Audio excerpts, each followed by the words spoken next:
Welcome back to the Jowie Bay YouTube channel. It's been a while, to be fair. I've been doing quite a lot of this. But you're not here to learn about my life, you're here to learn about Atari's biggest scandal.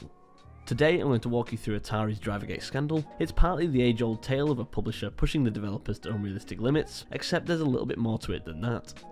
In this video you'll find out just how much of a mess Atari made trying to capitalise on GTA's closest competitor at the time, starting off with controversy and ending in some of the purest damage control the video game industry has ever seen. So if you're sitting comfortably, my name is Jowie Bay and this is Atari's Drivergate scandal.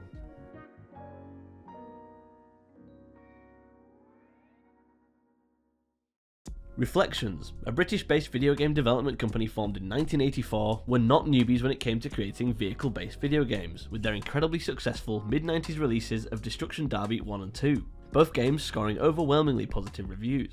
In 1998, they would release the decently successful Thunder Truck Rally. However, in the background they were quietly working away at a new video game aimed to compete with the popular Grand Theft Auto.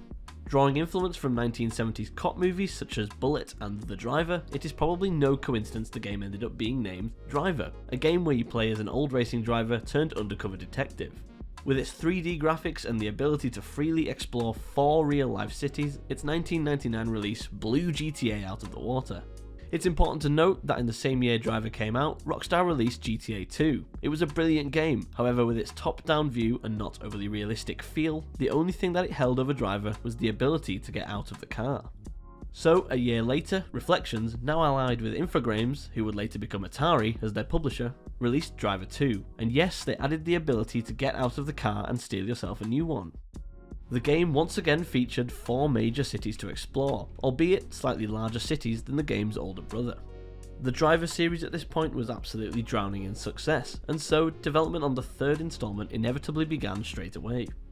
But how can you make the game any better? You can shoot who you want, drive what you want, and even choose which city you want to drive in. Well, for Driver 3, the production value increased dramatically. A selection of Hollywood actors were hired to do the voiceovers for the game. Michael Madsen was brought in to voice Tanner, and a selection of other notable figures such as Iggy Pop, Ving Rhames, Mickey Rourke, and Michelle Rodriguez were selected for other characters you encountered during the campaign. In 2002, Reflections released a game called Stuntman, which was almost like a sort of teaser for Driver 3, some even referring to it as a tech demo for the game. Stuntman scored in at around 8 out of 10, and so the hype for the next Driver game was starting to compile. And with added hype comes added pressure.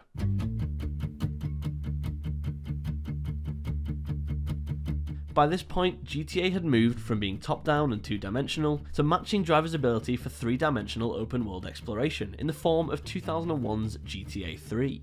Not only had GTA 3 been an immense success for Rockstar, selling almost 15 million copies and being hailed by critics as one of the best games of the generation, they would also release GTA Vice City almost a year later, a game that achieved a Metacritic score of 95 out of 100, making it the 5th highest rated PS2 game of all time. Now, Rockstar were absolutely flying with success, and with every success that they had moving the GTA series forward, it only added more and more pressure to the ever-growing mountain of expectations for Driver 3. And it didn't stop there. As the development for Driver 3 continued into 2003, Vice City's successor San Andreas was already being quietly developed. Driver 3 was initially announced to have a non-specific 2003 release date. However, 2003 would come and go, and there was still no sign of the game. By this point, Atari was starting to get a bit desperate. If they didn't get a release soon, it could spell extremely dark days for the company.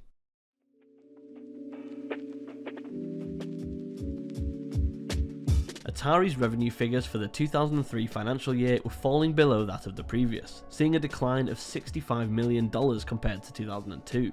Despite this, they did still just about manage to break a profit in 2003 of a mere $766,000. However, this is moderately deceiving, as they had actually received a one-time dividend of a little over $39 million during a recapitalization process the previous year, which means they more realistically made a loss of around $38 million. Luckily, Atari had actually achieved a decent level of PR success for the year, namely in the form of Enter the Matrix. Much like Driver 3, the development of Enter the Matrix had fallen behind, and with the given association to the Matrix Reloaded movie, they were on a tight schedule to have the game released. Atari pushed the game's developer, Shiny Entertainment, to finish up as quickly as possible and just release what they had, and luckily the gamble paid off, selling 5 million copies and getting fairly decent reviews sitting around 7 out of 10. This was helped of course by the associated movie, and in part by the fact that the game was only a few weeks away from completion, so it was already pretty solid at the time that Atari requested the release. This move, however, had maybe given Atari a little bit too much confidence that they could pull the move off again, only this time with their most anticipated title of the 21st century.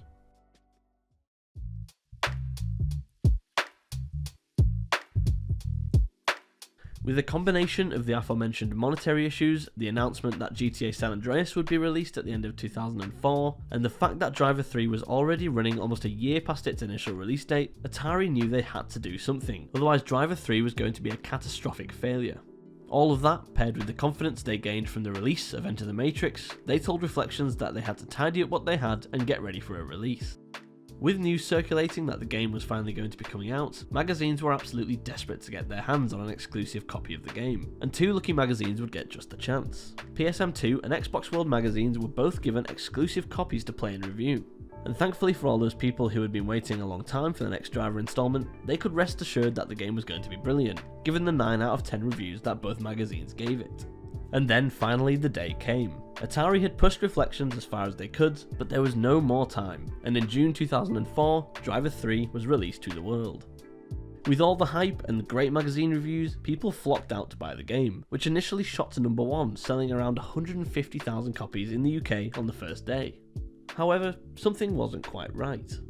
Right off the bat, players were experiencing bugs, choppy gameplay, and immediately recognised that there was an unpolished feel to the game. It didn't stop there either, with an amalgamation of bad reviews from established critics leading to a rather underwhelming Metacritic score of only 56. Compare that to Vice City's previously mentioned Metascore of 95, and you start to realise that Driver 3 had not been the success that it promised itself to be. This was of course a massive disappointment to all the fans who'd waited years for the game, especially given the hype around PSM2 and Xbox World's mega reviews of the game pre-release. The community started to question just how these two magazines both gave 9 out of 10 scores, and it didn't take long for a connection to be made. Both PSM2 and Xbox World were products of Future Media, who unfortunately for them happened to own Games Radar, an online forum for video game discussions. And at 1 PM on the very day of the game's release, a moderator of Games Radar, simply named Steve, opened a thread called Driver 3 Reviews, were PSM2 and Xbox World honest.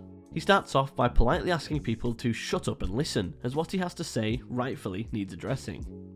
People have read the reviews and they're not convinced what PSM2 and Xbox World have written is A, accurate, and B, trustworthy. I'm almost convinced a large brown envelope stuffed with £50 notes may have influenced the scorelines handed to Driver 3.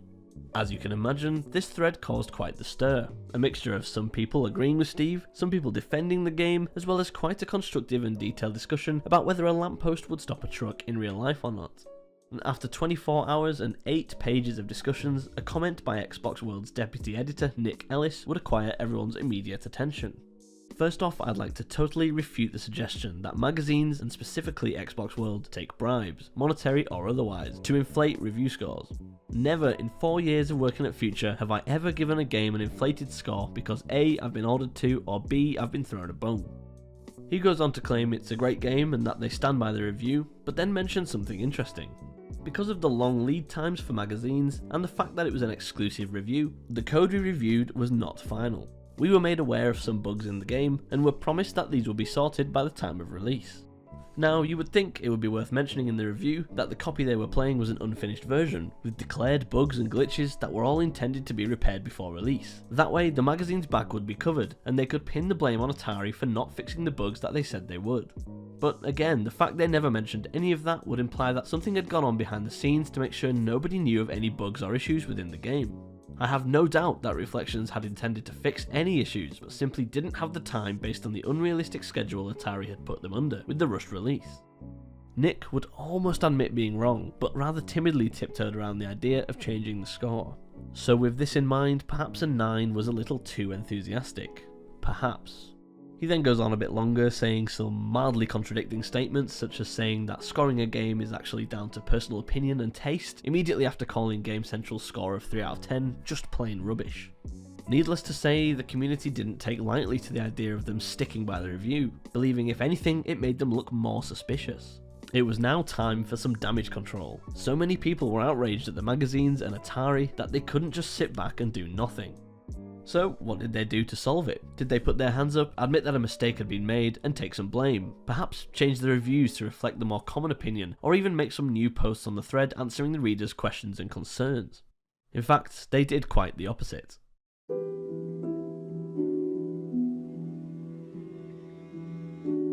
Future Media decided the only way to stop the controversy and save themselves and Atari from the seemingly endless questioning would be to start deleting negative comments about the game from the Games Radar forum, a move that I would personally say only aids in hindering their ever dwindling reputation. If everything had been above board and the reviews were genuine, they would have been happy to prove records of emails and conversations between the two parties, and yet they refused to do this, acting instead by suppressing those who dared to question the legality of the situation. Luckily, Stuart Campbell, owner of the website worldofstuart.excellentcontent.com, predicted this move happening, and although he only managed to get the first 44 pages of the original forum thread archived, this was still a massive move in the story, as it essentially unsilenced people and let their voices and opinions on the controversy continue to be read. Then, out of the blue, two Games Radar users named King Chopper and Billywigs started defending the game, saying things such as, "I'm quite surprised that some people find the controls hard, or the out of car stuff awkward. For me, I find it all quite well balanced." And, "Don't you think it's slightly wrong to keep comparing GTA and Driver 3? Driver 3 is a different game. In my honest opinion, it's more fun." Billywigs even called out one of the Games Radar moderators, 8 Hours, asking him, "What type of gamer are you really?" and claiming his comments on the matter to be unfounded. Perhaps winding up 8 Hours wasn't the right move, however, as he would decide to investigate these two new Driver 3 fans, only to find that their IP addresses led directly to the offices of Babel Media, a company advertised as PR guerrillas designed to infiltrate discussions and pretend to be ordinary folk in order to try and balance out controversy or negative press. They also just so happened to list Atari as one of their clients. At this point, it was obvious that Atari and Future were working together to try and squish the controversy, by removing the negative comments and trying to balance it out with fake positive ones.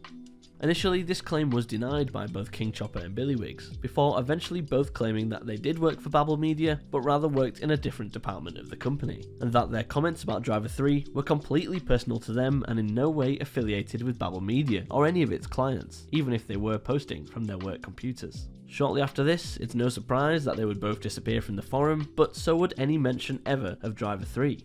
Future and Atari had both realised that nothing was working, and thus all the threads were deleted. A plethora of users were permanently banned from ever posting to Games Radar again, including Stuart Campbell, and any new thread relating to Driver 3 in any way was immediately removed before it could get going. If Stuart Campbell ever sees this video, I have to thank him for having the initiative to save as much of the forum thread as he possibly could before this all happened, and for putting the interest of the people calling out the controversy in a position where they can still be heard calling Atari and Future Media out.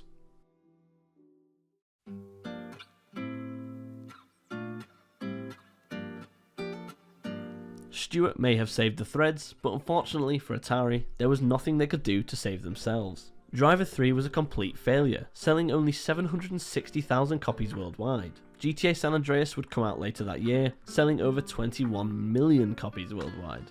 Reflections Interactive's founder, Martin Edmondson, would unfortunately be forced to resign following Driver 3's failure, only to later file a court case against Atari, claiming constructive unfair dismissal as a result of Reflection's alleged repudiatory breach of a contract of employment that necessitated Mr. Edmondson's resignation.